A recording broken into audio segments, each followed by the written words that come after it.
Rather than having just one single ending, Lunacid is the type of game that has multiple hidden endings, all of which require the player to find and solve sometimes very obtuse secrets. So in this video, I'm going to walk you through everything you need to do in order to uncover and solve all of this. So there will obviously be very major spoilers, and I'm going to show each of the endings themselves as well, but not before I give you guys a nice lengthy warning. I'm not just gonna pop the endings up in your face like haha, so don't worry about that. The video is divided into chapters as well for ease of access. So there will first be the guide on how to obtain a specific ending, then a warning, then the ending itself, then the guide for the next one, the warning, the ending, etc. We're going to tackle each of these endings in the order that I personally uncovered them. And it's important to note that you need to first get the main ending before you can trigger any of these hidden ones. And you can achieve every single ending in one save. You don't have to worry about locking yourself out of anything. Anyway, since this is going to be a really long video, let's just get started.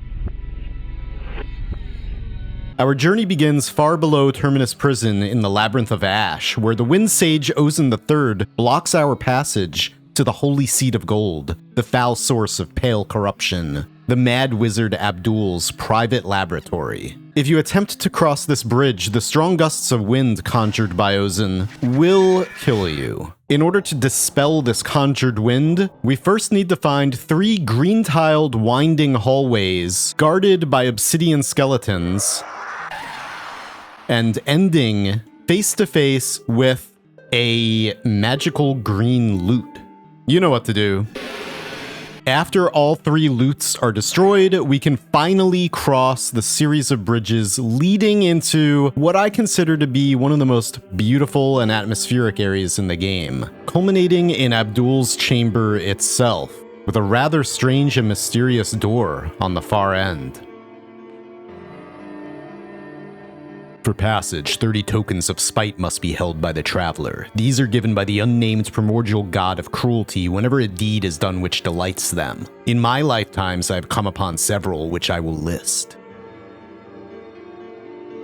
Replace a prisoner and an angel. Slay a giant of magic. Transmute an animal into a mass of humanoids. Use poison to give separate wills to the brains and bodies of followers. Disrupt the flow of souls to the afterlife. Transplant the fingers of the left hand to the right of another. Desecrate a shrine to an elder being. Sever a follower of yours into different planes of existence. Grant healing blood magic to one afflicted, which takes more than it heals. And then we can assume that this door will open and grant us passage to where? Tartarus? We do not know. As for this enormous parchment on the wall, Discord user Londi is the one who fully translated the entire thing. Savior, cruelty, seed of Beagatoth, come to clean us. The closer we get, the more pain is felt, the more blessing.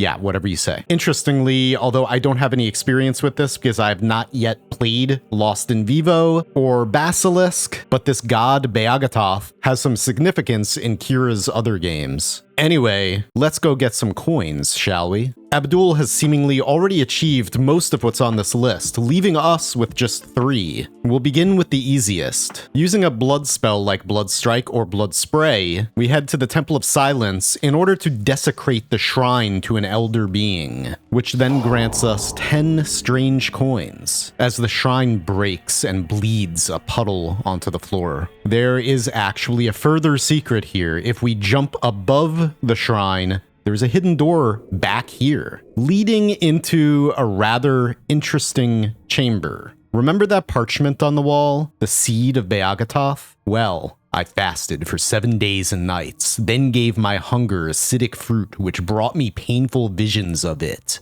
the unknown god of cruelty. It looks like a golden spiky tentacled durian.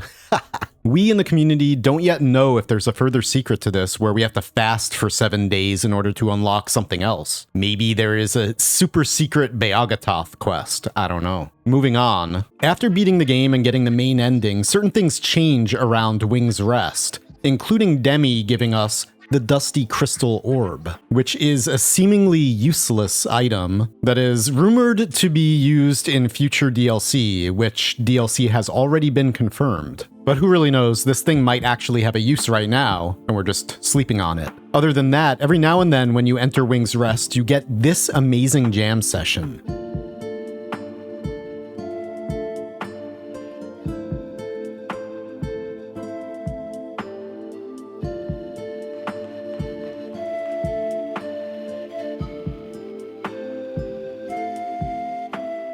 But the biggest new addition after getting that first ending, Cheryl the Crow now has a very interesting item, the Jotun Slayer. Referring back to Abdul's list, slay a giant of magic. Aw yeah. The entrance to the Yosei Forest is actually a really good spot to farm for items and silver coin drops. You just break all these breakable crates and barrels everywhere, and in no time, you should have a pretty decent amount of silver saved up. You could even drop down to the forest floor and slay all the Kodama down there because they very commonly drop coins as well. Anyway, when you eventually get enough silver, I needed to earn 600, but that's actually been patched and reduced slightly. So yay for you. And then we head out to the Sanguine Sea, home of the Jotun. It's time. I tried to do this really cool cinematic anime thing right here, and it didn't quite work, but hey, at least we still killed it, right?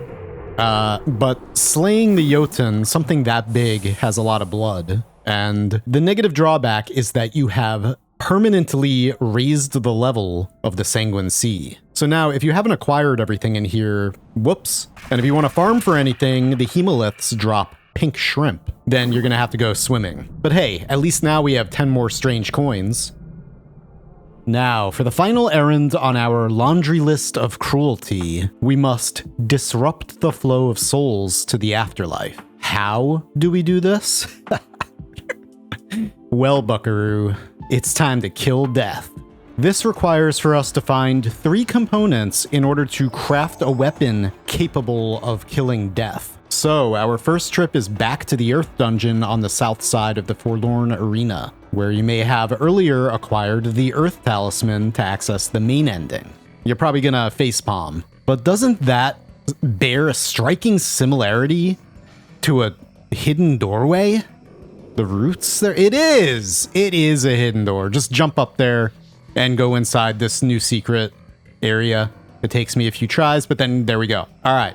Now, we just want to follow this pathway straight ahead, the only way we can go. The area eventually opens up, but there's still only one way to go. Into this overgrown earth ruin area. Just go straight ahead, make the second right, and then just follow this down, make a left, and then in here, left again, and you'll see a coffin chest containing the first of the 3 components. Fractured Life, a dark opaque gemstone. Within, it holds a single feathered strand of an unborn angel. For our next component, we head to the northern end of the Forlorn Arena into the Water Dungeon. Again, I'm going to assume that you already completed this place for the main ending, and so you can just follow my path this way, where there is a hidden door right here. In here, we have to head in there. There's a little hole up there. We just jump in, or you can stack coffins or barrier, however you want to do it, until we come face to face with this flooded chamber right here. Now, for most player characters, this is no problem. But for me, as a vampire, if you're playing a vampire, it's a little bit of a problem to know that you gotta go swimming right now, and water is going to deal pretty quick damage. So knowing the exact path through this place, which is pretty easy, it's just this last left right here, is going to save your life. So just keep following this hallway. We're gonna go upstairs right here. Remember to keep an eye on your health if you're playing a vampire, like me. And then it's just right up here. Pain over, for now. And in this coffin, our second component, Fractured Death. A pale, translucent gemstone, a dense vapor is caught inside, said to be the first water. For the third and final component, we remain in the Forlorn Arena, heading to the eastern end. However, this one will not spawn unless it's a real-world full moon. So you can set your computer date to the day of a full moon, and then you will find, right here on the skeleton, the broken sword. And although it might seem like it, this is not a weapon. It's in your materials along with the fractured life and death. What remains of a knightly arming sword, however, it has been broken by strange magics that keep it within a twilight state of being. And so now we visit Etna at Wing's Rest for a little bit of alchemy. First placing the fractured life, then the fractured death, then finally the broken sword. Forging the three components together creates Limbo. A result of perfected alchemical processes, a blade held delicately in the twilight of light and dark. Prevents curse and blindness from ailing the user and does both light and dark damage. And has another very special property. Our destination is now the mausoleum in the catacombs of the accursed tomb, because it is there where death will find us. Or, more accurately, where death will find death. We're like a therapist. Wielding Limbo in our hand, it is time for death to die and drop us the greatest weapon in the game, the Death Scythe. Back when life was first expelled, a farmer their flock they held. Clutching life they did weep so, death became the end we know. No matter strive or fear or rage, it seeks out and unlocks life's cage. While we hate to hear it so, death has us love the life we know. With death dead, the world hangs in a state of limbo. Took everyone to hide for a while. I have this uneasy feeling overwhelming me. Something just feels horrible. We will come back after things feel right again. Be careful, okay? Demi. Yeah, so now every friendly NPC in the entire game, not just here in Wing's Rest, has vanished. And obviously, the music has gone a bit wrong. However, that is the least of our problems.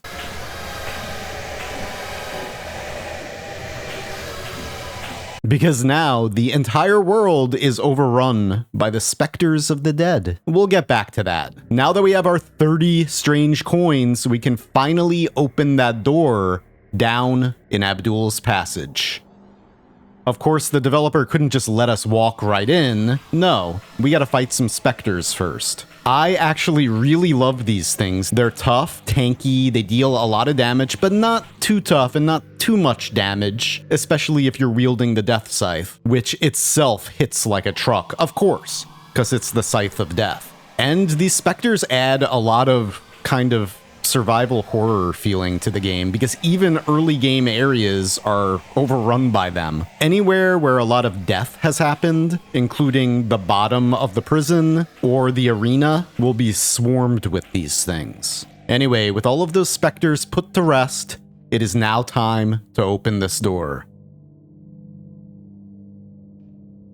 But first, this is your spoiler warning. I am going to be playing the ending, the Tartarus ending, right now. So if you don't wish to see this ending right now, skip ahead to the following chapter, putting the Spectres to rest. All right, here we go.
and it ends as suddenly as it began. The unnatural demon that you took to this new world is obviously Beagathoth, who Abdul worshipped. This entire ritual was meant for this purpose. Who knows if Abdul was actually successful first in bringing Beagathoth to a different realm of existence. Anyway, how about we go and do something about those specters? Once you do this, though, there's no going back. You will forever remove specters from the save, and you'll forever lose the death scythe. As far as we know, just keep all that in mind before moving forward. What we need to do is simply upgrade the death scythe, which does require a crazy amount of XP. So the best way that I've found to do this is actually to go to the Labyrinth of Ash, defeat the first centaur you find. There will probably be a couple of specters nearby, but not too many. And then just go to town on the head of that centaur, just whack away at it. This is actually how I leveled up all of my weapons quickly. It is extremely useful. This is so powerful that it might actually get patched. And if it is, then remember that you can always smash breakables to level up weapons. You can summon coffins and break those. You could just go around Wing's Rest, breaking everything in there, etc. But eventually, and I say eventually, but it actually did not take that long at all. You'll max out the XP on the Death Scythe, then you just bring it back to Wing's Rest and upgrade it, and death created. Death Reborn achievement. Removed an aspect of the universe. Congratulations. Unfortunately, like I said, you no longer have the Death Scythe, which makes me cry because it's so good. And leaving and reloading Wing's Rest restores the music, while all the NPCs return to their homes. Alright, so that was the Gates of Tartarus ending. Up next, we have ending CD. Let's go. Alright, this one's gonna be a lot faster. We're at the Grave of the Sleeper where you trigger the main ending, except we're not gonna go down there and wake up the Sleeper. Instead, we're gonna run all the way back here down this tunnel, and then turn and just enter and look into this puddle. The way that I got it to trigger immediately was by aiming my crosshair at the reflection of this dust mote. Okay, and it's that time again. That was fast, but this is your warning right now that I'm about to show ending CD. So if you do not wish to watch that right now, then please skip to the next chapter, which is Ending E Guide. All right, let's go.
And that's exactly how it ends right there. The music cuts off and you get that freeze frame for a few seconds until the game reboots. And Hal is the name of my computer. So in that ending, it's your computer talking to you. Kira, the developer of the game, had this to say about Lunacid. When I had bad depression, I would have frequent nightmares with demons attacking me. One time I got really frustrated and realized how absurd the nightmare was and became lucid. The demons would constantly tell me it wasn't a dream as I hacked them to pieces, and I have a lucid dream every night for like a month where I would hunt demons. And also that this game is about bringing determination from a lucid dream into the real world and overcoming depression. So it's a very personal message that Kira is telling everyone based on their own experience. And I think that's great. Anyway, alright, now we move on at last to ending E, which out of all these endings has the most requirements. Because other than just completing a hidden quest line, in order to trigger this ending, you need to obtain every single magic ring in the game. Yes, that is why I already made a video showing how to get all of those. Because that video is like, what, 17 minutes long almost? And I didn't want to put all of that into this video because I knew that this video was going to be long enough. So if you need to find any of the magic rings,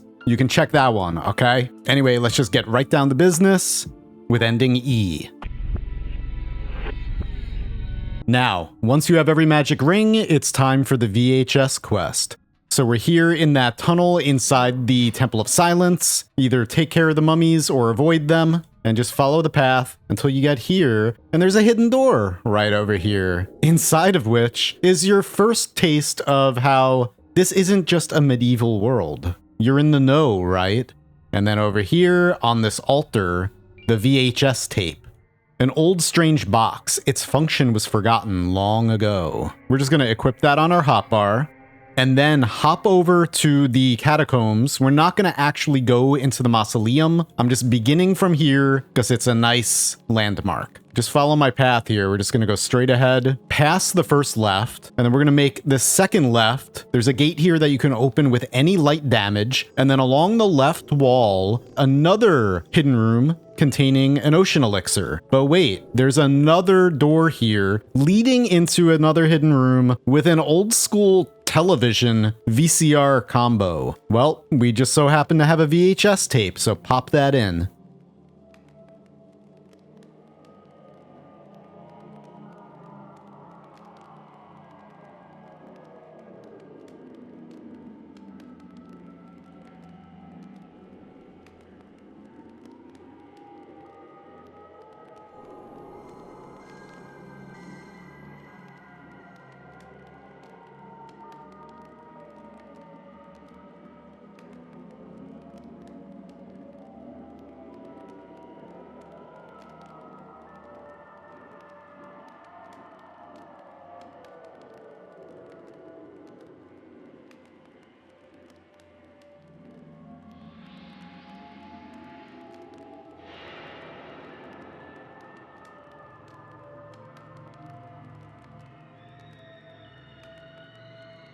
Yeah, that should look pretty familiar seeing as how we were just there. But it looks like the player in this footage cast the lightning spell at the top left corner of that gate. So I am going to show us real quick how to get the lightning spell. Apparently, you can use any light damage on that spot, but I would like to just show you how to get the lightning spell. So it's just up here. I used coffin to get up here.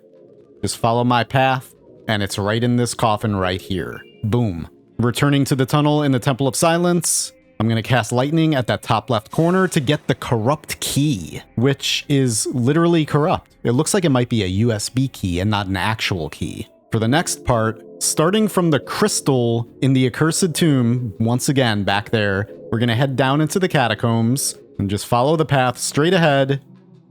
Don't make a left right here. I made a mistake. When you see the blue light, then you make a left and you just follow this path all the way past that blue light until it rounds the corner, and then you make this left right here and go up the staircase. And then on your right, there's this strange wall that looks like it might be corrupt. You know what to do. Use the corrupt key on it.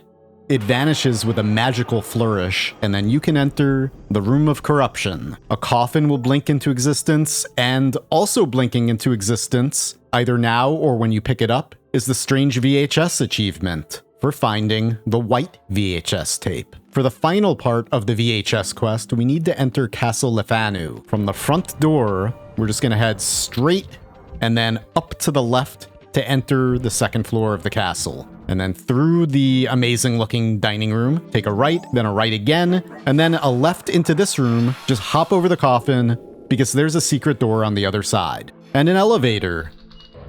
Take that down into the room that is called, by the community, the TV room.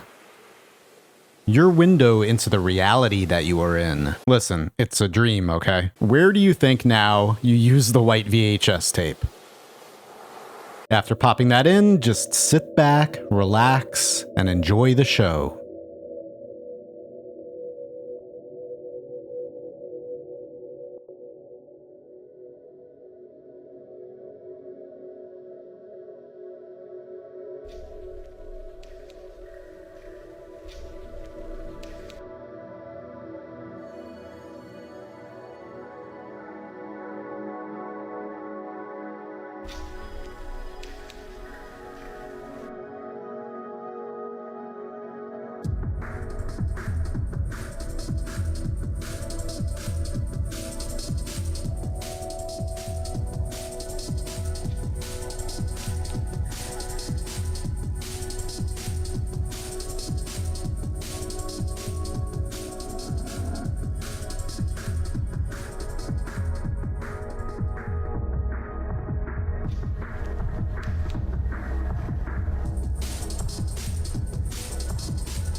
All right, so that basically hinted at a lot of the things that are happening in this game and a lot of the themes of this game.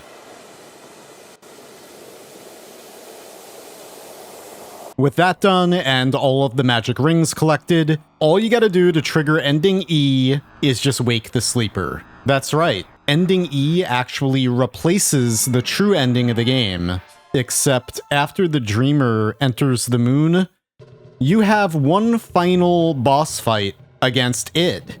And this is a rhythm game final boss. It's actually pretty awesome. I really like it, but it can get a little bit difficult at the end.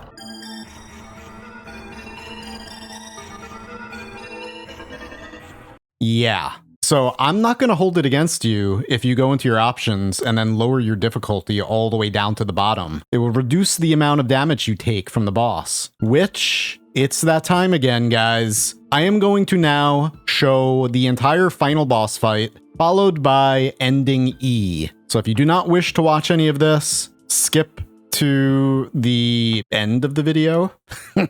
If you stop watching now, thank you very much for watching. I hope you have a great day and happy Lunaciding. All right, let's go.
Congratulations, you did it!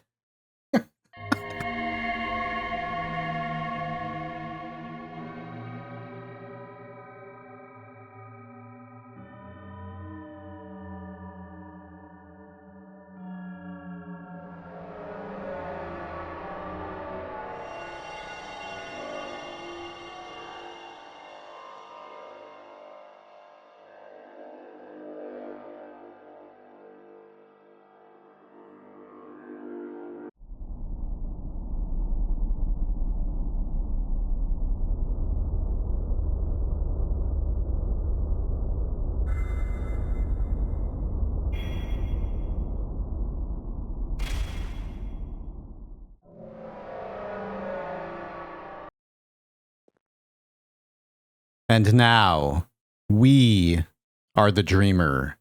Reality is our dream. We have achieved ending E. We have become the dreamer. In the land of fury! No, it's named after your character.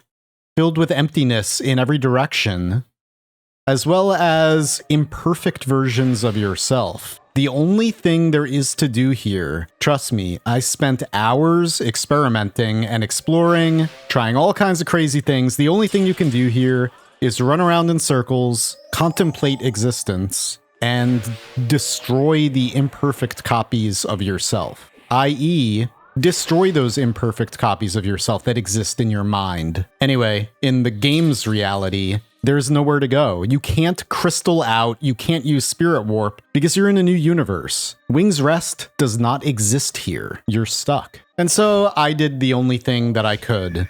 I let the imperfect copies of myself kill me and take me out of that reality. Anyway, that was the final hidden ending, ending E. Thank you all very much for watching. I hope that this guide was helpful for you. I hope that it entertained you if you just watched it for that. And I hope most of all that you have a really good day. Thank you. Up next is the 100% weapons guide. That should be up real soon. Anyway, maybe I'll see you then. Happy Lunaciding.